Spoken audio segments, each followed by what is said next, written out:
waxtu ci studio Eva Mbaye bismillah ci xibaar yi. Sadio Mané ak Ballon d'Or France Foot bu ngoonee dinañu xam ndax da koy jëlam déet ci kanam tuuti lay doon ci xibaar yi di ngeen ci am ay tegtal naka noonu it li nga xamante ni mooy njàngat di analyse waaye it xalaat it ku mel ni ku ràññiku ci wàllu football ci Afrique àddina naka noonu Antoine Bell moom amul yaakaar mu ne Messi la gis loolu lépp daan ko waxtaanee ak yéen daañu demit ca Bombali ga mu fekk baax moom Sadio Mané. ak Max Euclid Company foofee askan wa ak i ñaan waaye it ak yaakaar jëme ci moom Sadio Mané leneen ci xibaar ñeel Guy Marius Sagna ak juróom-ñett yeneen yu ñu jàppandool keroog ci manifester gu doon amal ba teeri ca palais ba ca grille doon ñaawlu rek lii di yokkute gi ñeel njëgu courant gi ba tey jii nag jaaragunu ci kanamu procureur avocat mu ngi am yaakaar jaar gi ndax ginnaaw ñaari fani garda bi kon ñu ngi xaar loole nepp déferment yokkute courant bi leen ko jural nag waa CNTS ñoom it àndunu ci lànk nañu ba tëdd ci naaj bi jëm ci yokkute googee ca dàqunu xalaatu manifester ñu ne liggéeykat yu SDE kër ndox mi xëy tayab gréew ñett ci fan altine ëllëg ginnaaw ëllëg donte amul njeexite ci ndox meek ñii di client yi ñoom liggéeykat yi ne ñaawul nanu réquisition gi na ko kilifa yi doxale am na it leneen lépp xibaar mooy seen ndaje ñoom yooyu liggéeykat yu SDE ak ministre bi ñu bootu yore ndox mi bu ngoone lay doon bitim réew soxna Anna maa ngi lay nuyu. maa ngi lay fay bu baax a baax Jassane. li ciy gën a fës. ca Mauritanie ñu ngi lam-laamee ne am na ñu doon fexeel ab coup d'état ministre bi ñu fa denk wàllu défense weddi na ko ca Gabon ñu ngi woyal opération bi soxal xeex guerre lu ëpp fukki nit ñu ngi ci kaso bi jamono yi ñeneen ñu ngi leen téye ca garde à vue. ouverture tey jii ci mbirum changement climatique yi COP25 tàmbali na ca Madrid ca réewu Espagne. jërëjëf Anna ba ci kanam ngir yaatal gi sport geeg Malal di ñox Diagne maa ngi lay nuyu Malal. maa ngi la fay la Jassane. bismillah. waa SNEPS excellence noppi nañu ngir kon jongante ci Ligue 1 footballub Sénégal gi waaye loolee ci kaw ñu tëggal leen seen i jongante ci Stade Lat Dior seenub njiit di maître Pape Sidy Lo ni loola moom mbir la moo xam ne mën a su ca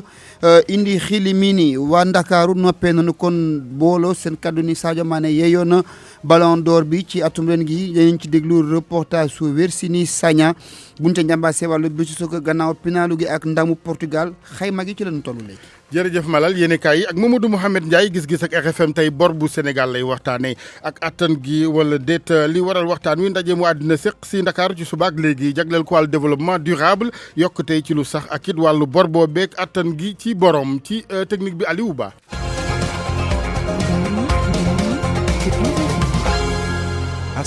jërë ngeen jëf ci ànd beeg RFM ñu ngi Ndakaaru Médina rue 15 angle Corniche immeuble El Hadj Elimane Ndour fi la ñuy bàyyi ko wuti ca bët Saalum bu Sénégal Sédhiou ca fi nga xamante ni mooy Bombali fa Sadio Mané fekk baax nag Sénégal yëpp ci xaar gi ñeel wàllu Ballon d'Or bi bu ngoonee Ballon d'Or France Foot dina ko jëlam déet moom Sadio Mané jàppale ni waa Bombali ñaar fukki kilomètre diggam ak Sédhiou ñu ngay dundee yaakaar yor course yaak ñaan gi jëmee ci moom Sadio Mané ñu dem fa fekki Max Euclid Company.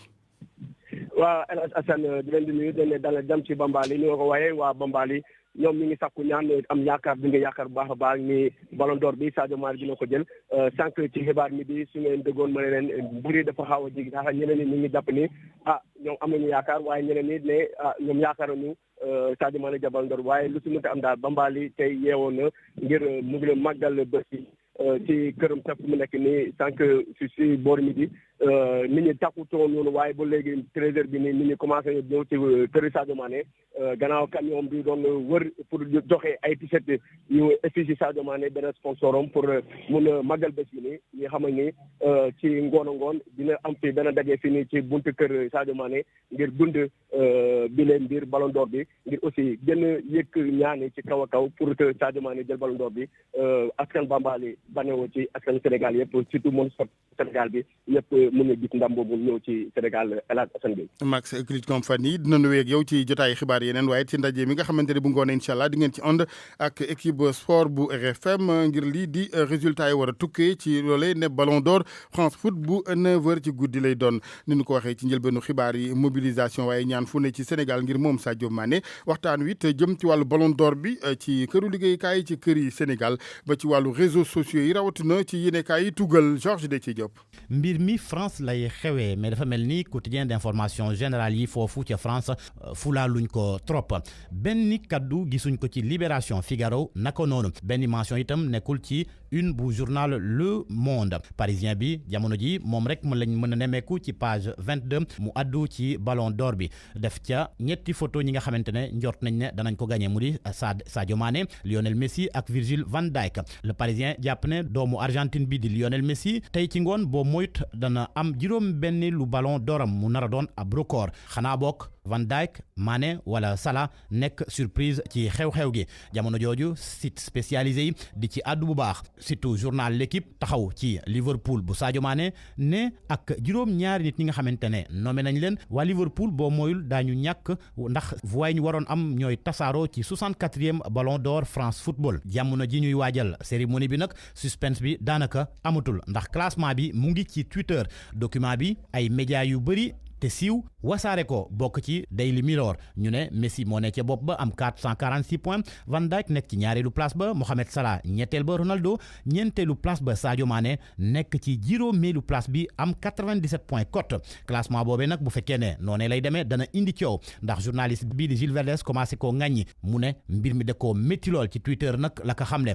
mu ne bu fekkee ne Messi mi nga xamante ne nangu na joueur bu xarañ la moo jël Ballon d'Or bi nga dana ñàkk crédibilité bi mu amoon yëpp Jules Verdez yokk ci ne mën nañ ko koo jox ci dundam waaye joueur bi nga xamante ne moo gën a fës ci saison bi Sadio Mané la mu ne nag li mu seetlu moo di couleuram mooy déranger ancien international français bii di Sidney Govou moom itam àdduna ca moom jàpp na ne Ballon d'Or bi du Ballon d'Or carrière waaye Ballon d'Or saison la consultant Canal Plus bi ne ci gis-gisam Sadio Mané moo war a jël Ballon d'Or gi at gii nii SoFoot di ab site moom itam bind ne lu tax ñëpp yaakaar ne xëccoo la diggante Messi ak Virgil van Dijk te li leer mooy te kenn mënu koo laam-laamee Sadio Mané moo ko war a jël lépp dana leer nag tey ci guddi waaye leneen li fës moo di Ballon d'Or bi dana indi coow ci àdduna gi. jërëjëf Georges Déthié Diop ñu des ak Ballon d'Or geek mbir yi Sadio Mané laaj nañu ku mel ni Joseph Antoine Bell kenn la ci footballkat yi gën a ràññiku ci Afrique moom mu mel ni amul yaakaar ci moom Sadio Mané waxtaan wu yaa dox na diggam ak Babacar Fall. La logique de la performance globale et sur l'ensemble de l'année veut que ce soit Messi. li xel nangu ci wàllu performance ci at bi yëpp Messi la war a doon Messi lañ war a jox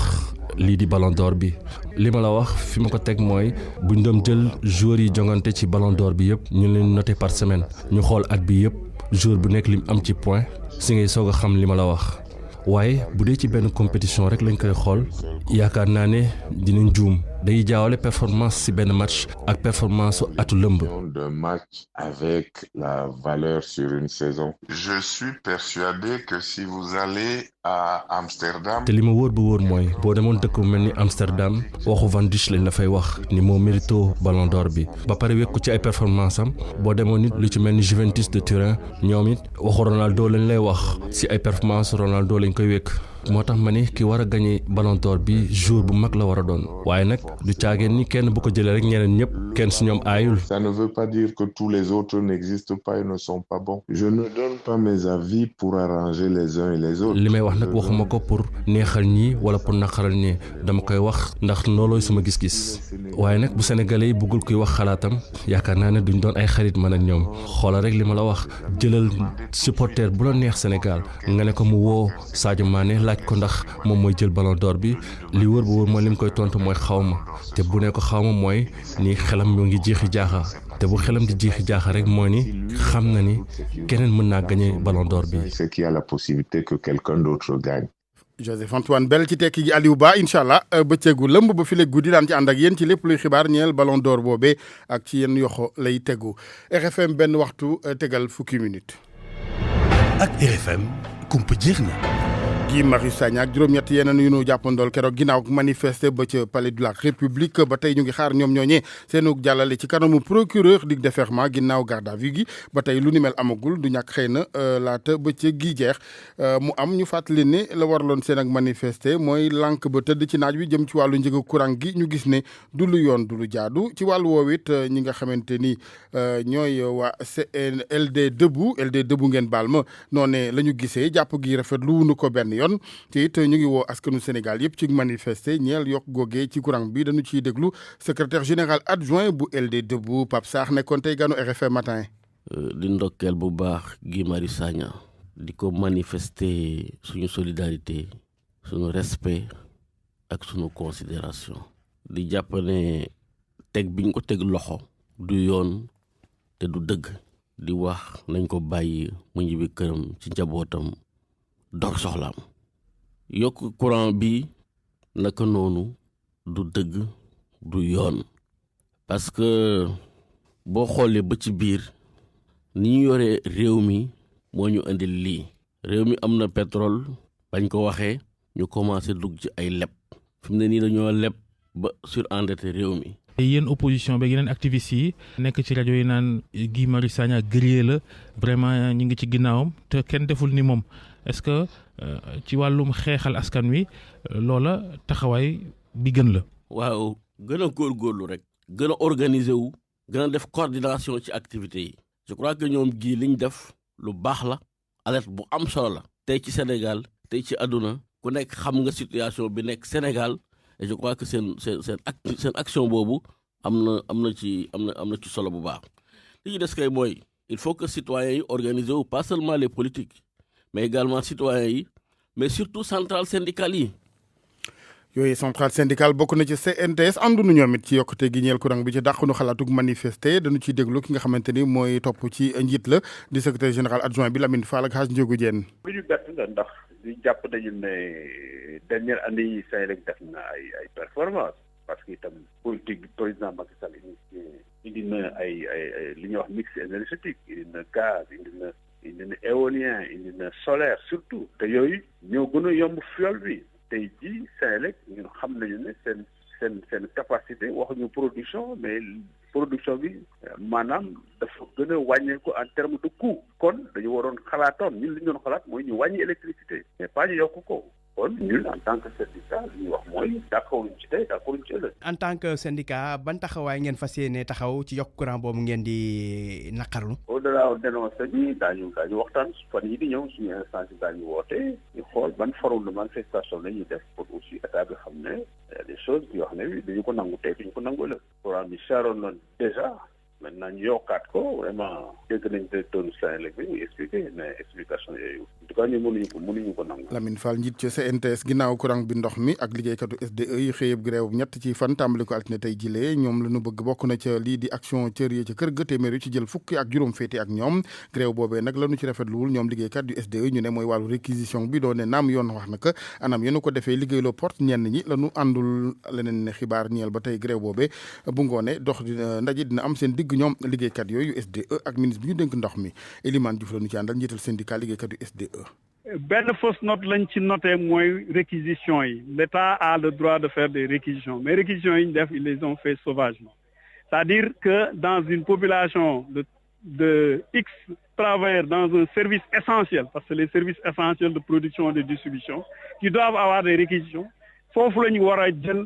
entre 1/4 et 1/5 du personnel. Et nous avons vu que foofu ils n'ont pas respecté. Parfois dans les usines, ils ont pris les 4/5 ou les 3/4 du personnel. Ce qui est à dénoncer et nous sommes en train de faire le point par rapport à ça pour xool nan lañ ci yëngatu. buñ jeexalee daal dinañu xam rek exactement mais du point de vue du suivi de la grève tout le monde a suivi. Le ministre de l'eau et de l'assainissement jox nañu rendez-vous tey à 17h parce que dégg nañ ne day jàll assemblée le matin bu paree assemblée dinañu recevoir à 17h. et dinañ dem aussi dégluwaat ko lu ñu fa jëlee. suba incha allah ñu ñëw rendre compte liggéeykat yi et ñu xool est-ce que am na évolution ou amul évolution. lu jëm ci boobeeb grève nag kilifa yu SDE ñoom génne woon nañu bataaxal ci week-end bi lay xamal askan wi ñi nga xamante ni abonné SDE ni benn jafe-jafe dunu ko ci am ci wàllum ndox meeg dog gi loolee mu mel ni lu ne la lu wér la fu ci mel ni Tëngéej askan wa ñoom amul benn ak njeexite ci seen jotinu ndox donte fu ci mel ni Cité Tàkk moom am na fa leen ci jafe-jafe Abdou Diouf Diagne. Abdoulaye Ndiaye di soog a génn ci këram gi nekk ci quartier bi di Thiawlène si ginnaawam mu bàyyi fa robinet boo xam ne ndox maa ngay xel li. bon robinet yi ñoom moom nice man léegi bi ma xëyee si la sangu si la jàpp macha allah moo gisuma ko biir loolu moom yaa ma ko yëgal sax ne problème mu ko biir man gisuma ko biir depuis semaine bi yëpp nice maa ngi doog a yëg loolu. lu ni mel tamit la soxna si nga xam ne mu ngi fekk baax sa jàmm gën nemmeeku ñu fekk ko ci buntu mairie bu Tëngéej. ñun de am nañ ndox de depuis démb dañoo ngi am ndox ba léegi démb su ko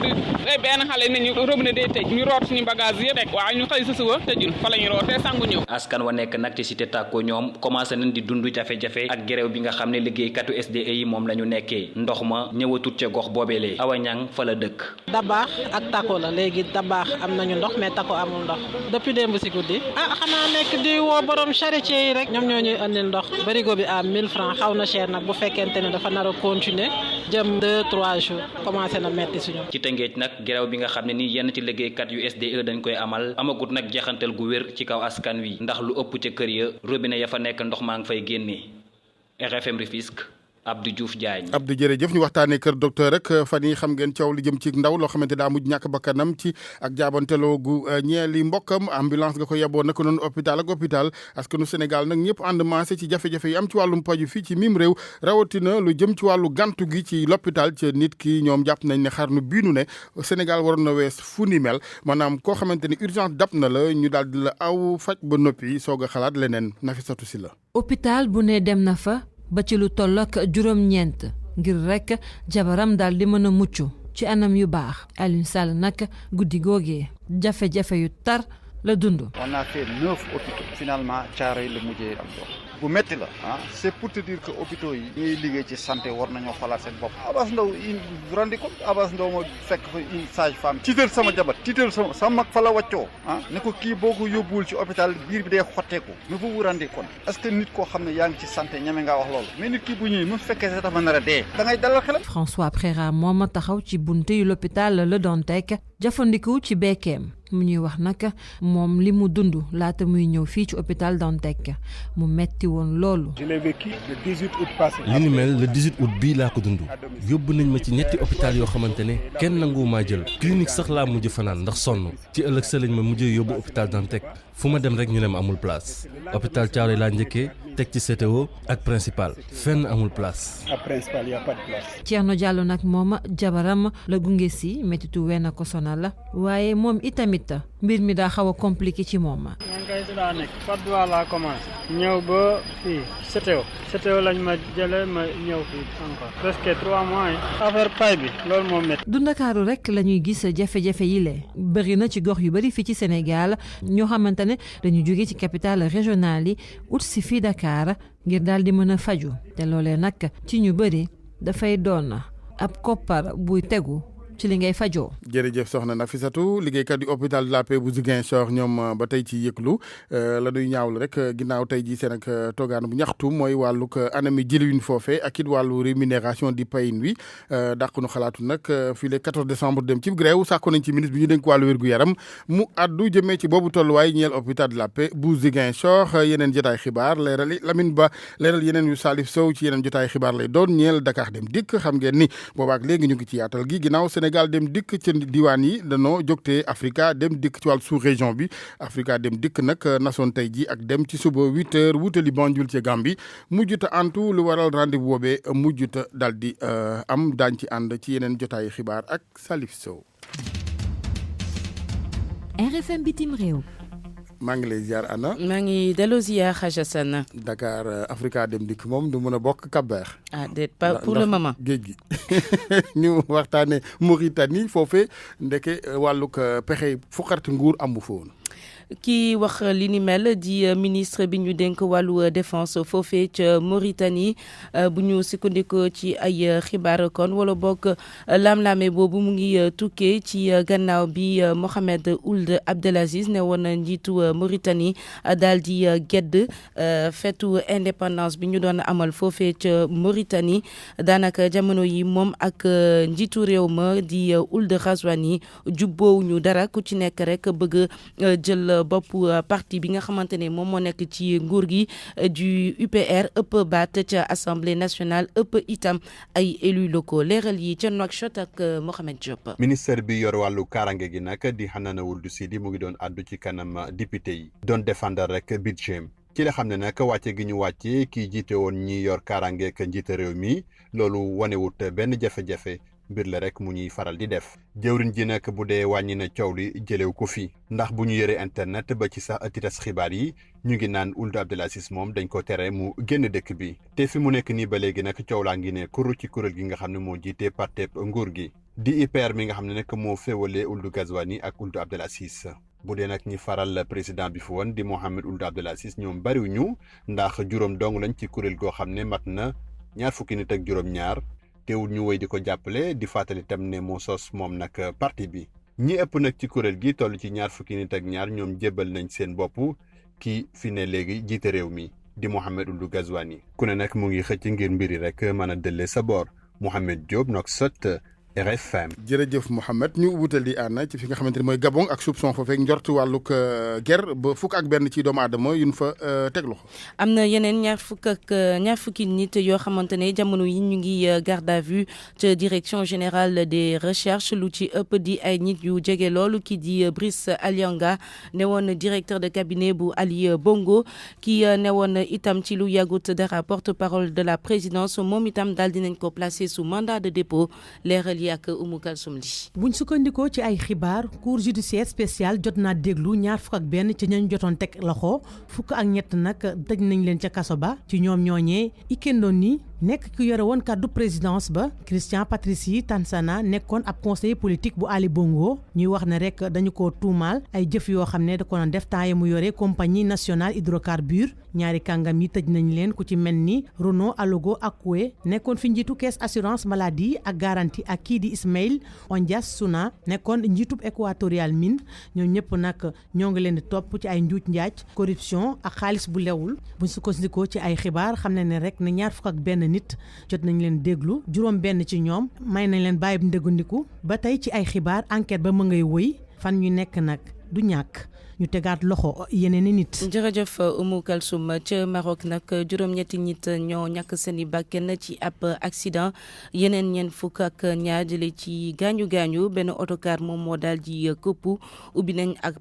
enquête ngir leeral lan moo waral oto boobee këpp ca France nag tey jii dañuy sargal fukk ak ñetti soldats yi nga xamante ne ñoom ñoo faatu ca réewu Mali njiitu réew ma di Emmanuel Macron moom moo war a jiite cérémonie d'hommage boobee fi lekk benn waxtu lay doon mu war a itam décorer fukk ak ñetti soldats yooyu lee jox leen li ñuy dippee foofee légion d'honneur googu armée bu France nag bi mooy ñaareeli yoon ñu am ay perte bu toll nii. ñu waxtaanee climat beeg déréglé gi ak ndorteelu ndajem COP25. conférence bu ONU bi nga xamante ne climat lañ ko jagleel kon di amee atum ren ji ca Madrid ca réewu Espagne njiital Nations Unies daal dina yëkkati ay kaddu Antonio Guterres daal mu ngi sakku ci nit ñi ñu gën a jëfee accord déggoo yi nga xamante ne moom moo tukkee woon ci yeneen ndaje yi nee na ndax buñ ko deful rek humanité bi nit ñi ñoo ci loru. ndax gis nga léegi nawet bi daanaka lu ne ñu xar njaay mu jeex. waaw daan sedd ay weeru décembre waaye léegi gis nga malal t-shirt la xëy tey. nee nañ mësul tàngee nii sax. te dina gën a tàng fii lekk juróomi at yi ñuy dëmal. est-ce que jërëjëf soxna Anna. RFM Sport. ñu ngi lay ziar malal. ñu ngi lay delloo ziar la jasana. climat bi bu la ci gënal sedd wala tàngoor. tàngoor bi ma gën a. may dem boori géej. ak a dox di féexlu. waaw Thiès moom amul géej ca fa laa lay yóbboog waa CNEPS excellence la nu bëgg mooy di recevoir ci Stade Lat Dior. waaw mooy seen yéene gannaaw ci ba nu làqartee ba yéeg Ligue 1 mu doon guleet ci ñoom léegi nag la ñu bëgg mooy ne ñu tijji leen Stade Lat Dior joojee ñu fay amal seen i jongante ndax itam dañoo bëgg di football seen i kanami mbokk ki am di jàmm seen njiit la di Pape Sidji Lo dikk ci naka la ñu waajalee seen at bu njëkk ci Ligue 1. su fekkee ni effectivement li nga xam ne moom la ñuy wut pour def saison ñëw jàng ñun jàpp nañ ne jàppandi nañ parce que jàpp nañ ne juróom benn semaine boo ko defee ci waajtaay def ñetti stage yoo xam ne ay lëlu la yoo xam ne juróom benn fan la bu nekk bu fekkee loolu la ñuy laaj pour ñu ne kii préparation bu baax na ci wàll boobu mëtal nañ ko mëtal nañ tamit li nga xam ne mooy waajtaayu koom bi nga xam ne juróom fukki millions ak ñaar lañ soxla pour suñu saison baax taxaw na jàppandi na ak li nga xam ne moo fi jot a nekk pexe yi nga xam ne administration beeg management ñoo ko war a lal pour équipe bi atteindre ay objectif am yi nga xam ne mooy jouer fukkeelu place beeg ñaar raw ñaari équipe kese loolu tamit loolu kese jàppandi dañ ko waaye nag fa suñuy xale kenn du leen tere digg bool bi. pour loolu mën a mat tam il faut ngeen football seen biir dëkk seen kanam public ndax dox nañ leen stade Lat Dior am déet. du problème bu am parce que Lat Dior stade bu ñu fa naree football championnat Ligue 1 Ligue 2 ñaari match yi moo fay am semaine bu nekk du loolu moo yàq stade bi te mooy vestiaire équipe nationale A équipe nationale yi ñëw ñun duñ ko utiliser yeneen vestiaire la ñuy utiliser pour bokk ci li nga xam ne mooy sàmm stade bi ñu am man problème bi amul toog nañ fukki at Thiès amul club bu Ligue 1 ñu koy ñafe ñu nag waa Thiès di ko ñafe ba tey ñu yegg ci yàlla def ñu am stade xalaatuñu jouer feneen fudul foofu tey jii Thiès waaye jënd nañ seen carte abonnement taxaw pour tous les matchs du championnat waajal nañ ko ñoom ñëpp ñu ngi xiifaat Ligue 1 ñëwaat biir Thiès gis nañ ay doomi Kolda ay doomi feneen ñëw nañ jouer biir stade Lat Dior ay ñun jàpp nañu dara warul mën a tax tey ñu tere ñu pour ñu jouer stade Lat Dior buñ ñu ko tere nag mooy tere nañ Seneps jouer championnat parce que Seneps Excellence xaw ma beneen club xalaatul jouer ji feneen fu dul Lat Dior na waa ligue professionnelle yi nga xam ne ñoom ñoo war def programmation bi dinañ programme marché bi fi ñu ko war a programmer ñun liñ ci war a dox incha allah boobaa dinañ ko dox pour ñu tegal ñu stade bi buñ ñu ko tere nag ñu xam ne tere nañ Thiès championnat bi. loola nag ngir mën koo àtte jëriñ ji ñu dénk wàllu tàggat yaram ji di Makhtar Ba nga xam itam moom moo yore càggalugu jël dogal ga ne dina daje ak équipe yi nekk Thiès yëpp ëllëg ci boori 11h ca dalwaayu ministère ba. waxtaan rek waaw. ñu waxtaanee ballon d'or bi Sadio Mané waa Ndakaaru moom nañ ci waxtaanal moom la ñu teg ca kaw maanaam jël gi. ñëpp lankal nañu ko ñoom Messi kii ñoom Ronaldo danoo nangu ni daal gone Bambali gi waras nañ ko jox raaya gi ndax yeeyoo naka mécanicien bi ba ci jaaykatu mburu bi ak yore pousse-pousse ak borom café Touba bi ñëpp ne Sadio ñu déglu reportage yu Virginie Léontine Sagna. ñu fekk ko muy defar oto Ahmed Diakhaté nekk mécanicien di wax ne tànn na kii di Sadio Mané comme kii war a jël ballon d'or bi performance yi mu jot a réaliser firndeel na ko. Sadio Mané laay voté parce que Sadio Mané boo xoolee ren waxuñu la ren sax mais daaw boo xoolee performance bi mu def ak preuve yi mu wane nekk daaw finaliste Ligue des champions ren nga ñëw nekk finaliste Ligue des champions bokk ci premier buteur yi championnat jël super coupe nekk finaliste coupe d'Afrique boole si bi ñuy lim 3 jours au monde dañ siy bokk kon kooku mérité na ballon d'or. kii di Mouhamed Seck bëgg football lool di wax ne Sadio Mané mérité na jël ballon d'or bi. Il a fait une belle saison 2019 gagné na Ligue des champions mooy meilleur buteur championnat dem na finale coupe d'Afrique pour man mérité na ko largement quoi war na ko mën a jël man su ma doon voté Sadio laa koy jox ça vraiment il a mérité je pense. Boubacar Ba ab footballeur jàpp ne lu war la ngir bépp africain votel kii di Sadio Mané. man africain laay votel Sadio Mané wala ñoom Salah ñooñu laay votel africain laa te fier d'être africain ni Sadio Mané da ko mérité sama choix bi loolu la. Ibrahima Kamara di gën a xuus ci mbir mi di wax ne jot nañu jox ballon d'or bi africain yi ndax performance yi ñu jot a def wane na ko. bu ma doon voté tey Sadio Mané laay voté bu dul Sénégal bu dul dara sax lu mu def rek war na tax ñu mun ko jox ballon d'or bi ndax Modric boo xoolee bee passé noonu la def dafa perte lépp perte coupe du monde perte lépp mais Ligue des champions bu mu jël moo tax ñu jox ko ballon d'or bi. bu ñu sukkandikoo ci kaddu sénégalais yu bëri doomu Bambali bii di Sadio Mané moo mérito jël ballon d'or bi ndax jàpp nañ ne li mu def ci at bi benn joueur defu ko. looloo tax ba mu bokk ci ñu gën a xarañ ci wàllum football. ñu jàpp nañ alaaji boori 19h45 yooyu RFM dina di benn ëtt wu yaatu woo xam ne des di waxtaanee loola. dëkk leen itam cérémonie googee en direct dinañ ci ànd ak ñoo xam ni dañoo am xam-xam ci wàllu football. ak itam ci wàllu merchandising. ngeen daal nag sa walis bu ndaw ndax bu ko jëlee dañuy def caravane ba Bambali te yaay jiitu.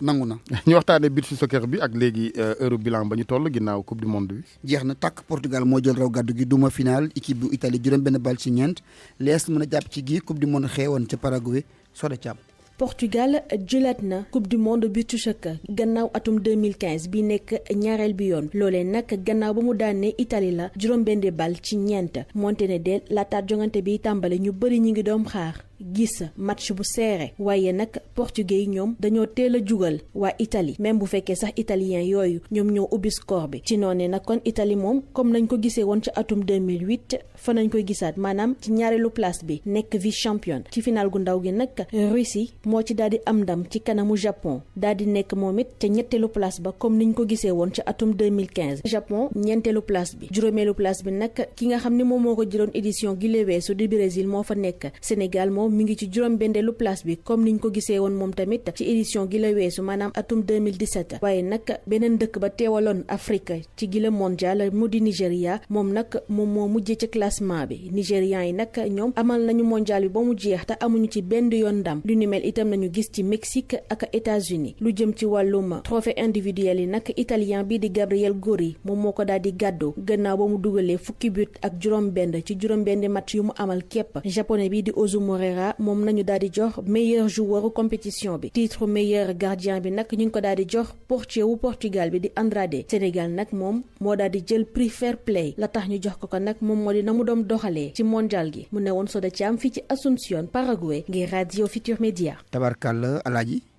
yàlla mi dogal na ni wàccati na ba kañ ba bu waree ngoon dinaa ñëw incha allah rabbi koy wàccegoo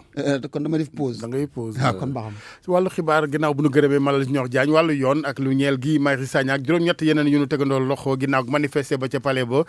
jàppale ni déferment gi am na ak jàllale ci kanamu procureur ña nga jamono yi ci tribunal ab Ndakaaru ak bor bu Sénégal attan gém déet waral gi ñeel waxtaan wi mooy ndaje mu nuy amal ci Ndakaaru jamono yi àddina seeq si ko fi ngir waxtaanee wàllug yokkatee ci lu sax waaye it wàllug lii nga xamante ni mooy bor ak attan gi ak ñun ci jokko bi Moubarak Lo moom économiste la di directeur général bureau de prospective économique sëñ Lo ñu ngi lay ziar.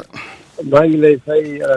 jërëjëf ñu ngi ak Thierno Thioune économiste le directeur des études bu centre de recherche et de formation pour le développement économique et social sëñ Thioune ñu ngi lay nuyu.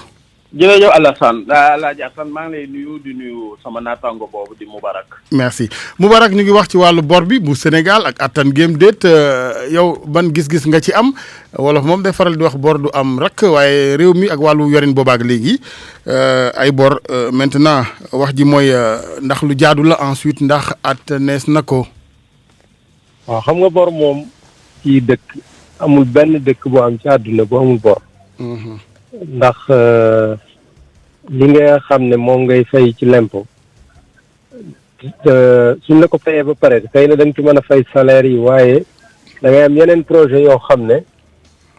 bor rek moo lay mën a may pour nga mën a matal yëpp ndax su fekkee yow da nga nekk dëkk boo xam ne da ngaa bëgg a jëm kanam fu mel ne dëkk africain yi da ngay soxla ay yoon soxla ay école soxla ay université soxla tamit ñiy bay nga jàppale leen jàppale ñi nga xam ne dañuy yor ay usine te yooyu yëpp day laaj kàttan yu bëree bëri ndax soo jëlee dëkk yu bëri fi ñu toll ci àll bi amuñu courant ñenn ñi amuñu yoon ñenn ñi ndox mi ñi naan du ndox mu neex ba tax na loolu yëpp nag xaalis bu bëri lay laaj mooy tax dëkk yi pour mën a jànkoonteeg jafe-jafe yooyu yëpp dañuy daal di njëkk a xool ñoom liñ mën a amee ci impôt bi suñ paree nag xool bitim réew su fekkee am na ñu leen bëgg a dimbalit nga xam ne dañ leen koy may ndax loolu am na ba tey am na ñoo xam ne dañ la dimbali duñ la fayu waaye soo dajalee loolu yëpp nag ba pare li ci des mooy nag nga jéem a lebi rek xanaa am na nag yeneen façon yu xaw yu bees yu génn at yi génn mooy da ngay leb benn bi li ci des nga xool ñi nga xam ne ñoo nekk ci secteur privé ñi ñëw ànd ak yow defar mbir mi comme ça li nga naroon a leb di ko mat waaye bor daal ci gàttal moom mënta bañ a am waaye nag li am solo mooy nga bañ a yóbbu sa bopp ci guta voilà maintenant yow lan mooy sa gis-gis ci fi Sénégal toll ndax ñu ngi wax ci wàllu juróom-ñaari junni wala lu ko jege juróom-ñett ci ay milliards am ñu ne loolee dafa ëpp ñu ngi ciy dégg sax président ak tontu moom jàpp na ni ci wàllu meilleur endettement foofee la tegu. waaw xam nga dafa am ñaari mbir yoo xam ne waruñu ko yamale benn bi mooy sa bor mënoon naa bañ a bari nga yokk bor bi loolu mooy vitesse bi. loolu dëgg la ci at yi weesu Sénégal ni muy yokkee borom bi xaw na gën a yokk ni mu ko daan yokke ci at yi ci gannaaw mais dafa fekk ne loolu techniquement dafa am benn mesure bu ñu jëloon mooy bi ñu yokkee alalu réew mi bi ñu ko saytoo dañoo gis ne Sénégal li mu am ëpp na li mu foog ne moom la am te suñuy xool sa bor dañ koy méngaleeg toujours sa alal bu fekkee nag yow sa alal daa gën a bari ni nga mën a lebe day gën a bari looloo tax Sénégal gis ne bi mu liggéey boobu borom dafa wàcceeku ba daanaka day correspondre rek fanweer ak juróom-benn rek ci alalam. alors que war na mën a dem bor ba juróom-benn fukk. moo tax nag mu tàmbali di ko yokk. xëy na nit ñi li ñu gis mooy ne gaaw na waaye ak seegul foo xam ne dana tax du mën a fay. loolu mooy mbir mu technique la lii ma lay wax nii. looloo tax ñenn ñi nag dañuy jaawale vitesse bi. ak niveau bi. ok vitesse bi moom dëgg la xaw na accéléré wu. waaye niveau bi ak seegul foo xam ne réew mi mënta fay. mënta fay borom. ba tey am nañu wér-gu-yaram gi dañ may fay gi voilà. ndax Fonds monétaire international nga xam ne mooy saytu dëkk yëpp. moom du neexal kenn. moom bi mu ko saytoo gis na ne Sénégal ba léegi. waaw ku ko lebal dana la fay. d'accord ma ñëwaat ak yow monsieur Thioune laaj benn bi yow jàpp nga ne Moubarak nee na vitesse bi yow tiituloo ci. waaw waxoon naa ko sax ci ay jamono yi ñu génn ngeen bindoon ko sax ci seen journal L'Obs. 7 juillet 2019. oui mais li ñu jaaxal rek mooy niveau de reconstruction ni mu gaawee célérité lañ koy wax maanaam célérité vitesse sax. moom mu war rek daa xaw a baax rek wax vitesse waaye célérité day mel lu. daa am ak gaawtu gi waaw. ndax bi ñuy yegg 2012 maanaam niveau d'endettement bi ay yeggoon na ci 25% ndax Sénégal dafa bénéficier woon li ñu naan allègement de la dette initiative allègement de la dette. donc ñu raxasoon ko set ba mu bees tàkk yaa ngi koy wax sax ci sa njëlbeen wax naan bor du am rak waaye nag bu amee rak amaat rak rek. day mel ni li ñu naan faux vautour mooy doon ay ndeyam. donc day mel ni kon Sénégal buy lebati dootul am marge de manœuvre yoo xam ni. dana mën a dem ci marché bi jëlee fa à des taux constitutionnels. donc dëgg la d'accord naa ci at sëñ Moubarak mais. waaw ay la yëwen leb moom dëkk bu nekk da nga ko def ndax sa la ngay am du méngoog say objectif de développement waaye nag booy leb aussi dafa am ay contraintes yoo xam ne da nga nekk ci cadre communautaire mais aussi da nga am ay ressources limitées donc booy leb da ngay jël yooyu yëpp en considération donc li ñu wax rek mooy moom nee na am nañu wér-gu-yaram gi bu doon ci banque dañ naan am sa quotité parce que bu fekkee payoor gi daa yokku di nga am marge de manœuvre quotité bi day yokku nga mën a leb waaw loolu benn fànn la te dëgg la waaye nag beneen fànn bi nga aussi war nañ ko teg mooy fi mu toll ni moom dañoo nekk ci mondial globalisation xaalis moom du toog fenn day dem dëkk yëpp donc dafa am surliquidité waaye ñii lebal moom loolu soxla rek mën nañ la ko jox waaye nag yow yaay xool ni ngay lebee dëgg la mën ngaa am wér-gu-yaram gi waaye wér-gu-yaram du teewi tamit nga jël sa lu ne rek nga jël ko léegi lu la ci tiital yow man li ma tiital rek mooy maanaam li ñu say jëlee fañ koy yóbbu après parce que booy leb da nga am looy fay waaye il faut nga xool la nga cay jëlee ëpp la ngay fayee boo ko deful rek bu yàggee maanaam la ngay fayee doo ko mënati. te boobaa moo tax tey jii sax loolu moo indi conférence bi ñu naan leb at wàllu développement durable. bu yàggee nag li ñu naan say génération future ñoom non seulement duñu am marge de manœuvre yi nga lebee. mais ñoom ñooy fay li nga leb. da lay dugal ci engrenage. da lay dugal ci laa nañ ne cercle vicieux de la dette. maanaam di nga dem ba nga xam ne yow léegi loo amati rek. say wér-gu-yaram lu mu am rek da nga koy daal di fay la nga am te des fois nag.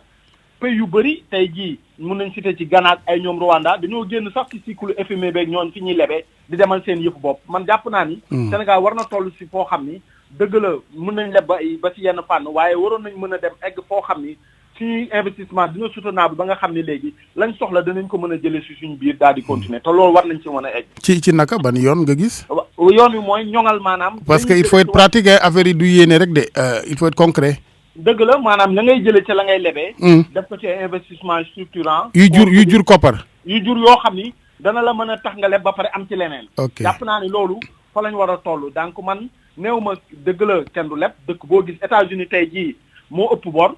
monde bi boo ko jëlee bor bi ëpp na ci alal bi am ci monde bi maanaam ñetti yoon la boo jëlee li ñu leb ñetti yoon la alalu adduna bi donc dëkk boo gis moom da ngay leb ñun sax UEMOA jàpp naa ni sax dañoo tënk ndax dëkk yi dañoo leb ba egg fi ñu egg ba pare di ñu dégg def ay règles communautaires jàpp naa ni sax dañoo war a tënkee leb lu baax la waaye nag dañ ni boo lebee la nga cay jëlee il faut nga xool fa nga koy def foo xam ni dana mën a indi lu ëpp la ngay lebe at la ngay fayee choix yi ñoo pertinent wul ci sa gis-gis daal waaw jàpp naa ni choix yi def naa pertinent Moubarak buñ ko continuer ni nag ca miir ba lañ jëm ok Moubarak yaa ngi déglu sëñ Thioune waaw nees mun a def ba effectivement lii nuy leb nii mu dugg foo xam ne dina ànd ak ay choix pertinent pour ëllëg quand même parce que génération future yi bu ñu leen fi bàyyilee ay bor moom passif bi day diis si ñoom de. waaw xam nga souvent loolu débat bu rëy la. mooy génération future yi. danañ leen di bàyyee ay bor waaye nag génération future yi suñu juddoo tamit danañ fi fekk yoon. danañ fekk ay forage danañ fi fekk ay courant. pour mën a liggéey fay bor bi. waaw moo c'est-à-dire àdduna demee noonu. mooy ku ñëw rek danga fi bàyyi loo xam ne keneen kii topp ci yow. moo ciy bénéfice wu da nga koy bàyyeel li ñuy wax actif bàyyeel ko passif. actif bi mooy li nga xam ne mooy lu baax li nga ko bàyyeel waaye da nga ko bàyyee tamit lu mu war a fay. mais lépp nag war na ànd ak rationalité ñu bañ di def ay investissement yoo xam ni yu ci mel ni par exemple ay dépenses de prestige. voilà pour montrer un bilan loolu aussi c'est à éviter quand même. waaw loolu moom mooy li nga xam ne moom la ñuy bañ ci bor. mooy sooy li sëñ bi wax léegi dëgg la. mooy sooy wut bor. fexeel ba fa nga koy dugal mu nekk fu baax. moo xam ne dana jariñ. donte mën naa bañ a rentable sax di génnee xaalis waaye na jëriñ nit ñi ndax am nañ li ñuy wax loo xam ne mën na jëriñ nit ñi donte du génnee xaalis mais tamit dafa am beneen mbir mu ci nekk mooy yenn saay sooy wut bor pour defar yenn investissement yi mën nga laaj sa bopp tamit est-ce que secteur privé mënu ko def sama place ndax yenn saay état muy Sénégal wala feneen mën na def benn yoon boo xam ne secteur privé mënoon na ko def ba tax na États-Unis secteur privé de façon générale ou nationale générale ku mën di doon rek mais day tax état borom du yokk ni mu war a yokkoo ndax am na yu bari yoo xam ne xëy na dana ko jéem a def mais bu ko secteur privé internationaux yi defee moyennant quoi aussi parce que bu fekkee non ñoom su ko defee dañuy fayu ci xam nga par exemple soo jëlee lu mel ne autoroute wala nga même soo jëlee lu mel ne courant yooyu yëpp bu njëkk ba état moo daan jëli yëpp ci xaalisam waaye léegi soo xoolee façon bi wees bi génn mooy état day bàyyi léegi secteur privé daf ko ba pare nag nit ñi di fay muy fay yu moom li mu ci def ba tax na moom day jël risque nangu fee toog 20 at ak juróom fanweeri at même état dana am investissement yoo xam ne non seulement du ci am bor waaye ca bénéfice ba sax da ciy am yooyu modèle yu bees la yoo xam ne partenariat public privé pays africains yi xëy na yoon woowu suñ ko jaaroon seen bor ni muy yokkoo du ko yokkoo ndax am na investissement yu bari yu état di def te su ko bàyyi woon secteur privé dana ko def état yu bari daal loolu la ñuy def yaakaar nga ni lañ fi leb bañ amee indépendance ba léegi dafa jaaroon fi war wala dañ naan rek c'est l'état c'est la continuité ñu daal di boole passif ak actif bi yëpp gàddu waaw xam nga fi ñu toll dafa mel ni de ca départ ba jaarale wuñ yëpp fu mu waree ndax ba ñuy leb ba léegi